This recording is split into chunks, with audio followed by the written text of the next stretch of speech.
प्रधानमंत्री नरेंद्र मोदी के बिहार दौरे के दौरान बीजेपी और जेडीयू ने एकजुटता दिखाने की कोशिश की, मगर लोकसभा चुनाव से पहले बिहार एनडीए में सब कुछ ठीक नहीं चल रहा है। पीएम नरेंद्र मोदी के हनुमान कहे जाने वाले लोजपा रामविलास के मुखिया चिराग पासवान ने प्रधानमंत्री की रैली से दूरी बनाई। वहीं राष्ट्रीय लोक मोर्चा के मुख्य उपेंद्र कुशवाहा भी औरंगाबाद और बेगूसराय रैली की सभा में नजर नहीं आए। दोनों ही नेता ने पीएम मोदी का सोशल मीडिया प्लेटफॉर्म पर पोस्ट शेयर कर भी स्वागत नहीं किया, जबकि मुख्यमंत्री नीतीश कुमार, केंद्रीय मंत्री पशुपति पारस और पूर्व सीएम जीतन राम मांझी समेत एनडीए के अन्य नेता पीएम की सभाओं में शामिल हुए।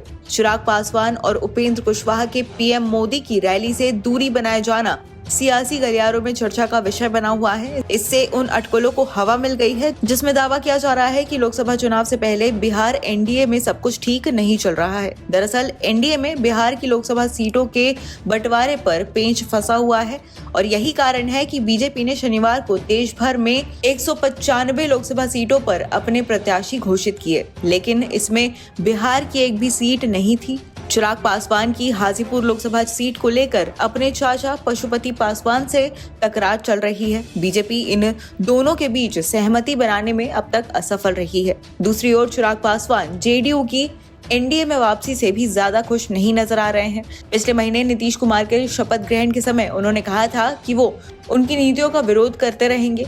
पीएम नरेंद्र मोदी की सभा में पशुपति पारस और नीतीश कुमार दोनों मंच पर मौजूद रहे। माना जा रहा है कि इन्हीं वजहों से चिराग पासवान पीएम की सभा में शामिल नहीं हुए। दूसरी ओर सीटों पर सहमति नहीं बनने के चलते उपेंद्र कुशवाहा भी अलग थलग चलते हुए नजर आ रहे हैं। उनकी पार्टी राष्ट्रीय लोक मोर्चा ने शुक्रवार को बयान जारी कर कहा था कि कुशवाहा पीएम मोदी की बेगूसराय रैली में शामिल होंगे और भाषण भी देंगे, मगर शनिवार को बेगूसराय की जनसभा में वो नजर नहीं आए। कुशवाहा ने रोहतास जिले का दौरा किया और विभिन्न शादी समारोह में शिरकत की। यहाँ तक कि उन्होंने ट्वीट कर पीएम को लेकर कोई पोस्ट भी नहीं किया। अब आपको बताते हैं कि किन सीटों पर फंसा हुआ है पेच।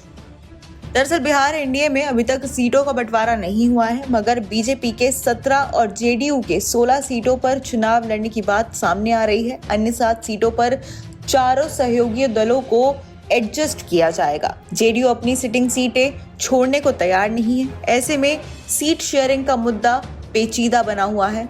उपेंद्र कुशवाहा कराकाट लोकसभा सीट पर दावा ठोक रहे हैं, लेकिन ये सीट अभी जेडीयू के पास है।